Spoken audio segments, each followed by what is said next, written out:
בבקשה. גברת לאה, שלום לך, ערב טוב. ערב טוב. תודה על העבודה שלך, קשה. אנחנו מודים לך. תגידי לנו בבקשה מה הציפיות שלך מהתרומה מהיום, ואיך היה, ומה את מספרת על הפעולה בכלל אצלנו בכפר. תודה רבה לך.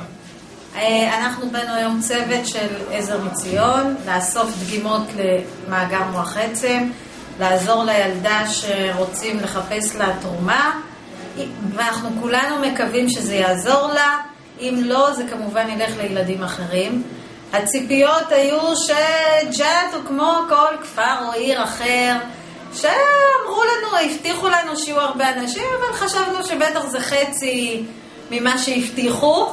לא חשבנו שזה מה שיהיה. הגענו ב9:30 בבוקר, כבר עמדו אנשים מחוץ לתחנה וחיכו, למרות שהתחנה הייתה צריכה להיפתח ב10, ומ10 כמו שאתם רואים שאני עייפה ואדומה וכבר עצבנית והכל, זה בגלל שכל הזמן היו אנשים בלי הפסקה.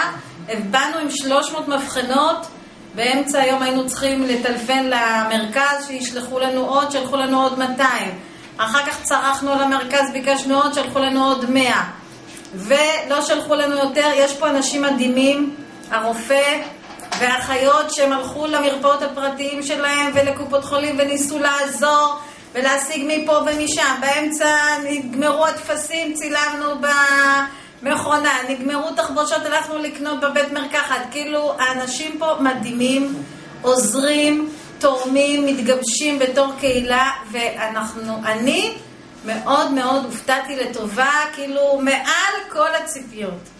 באמת, אני חושבת שאתם קהילה ואנשים מדהימים שהרבה צריכים ללמוד ממכם. לא, תודה רבה לך.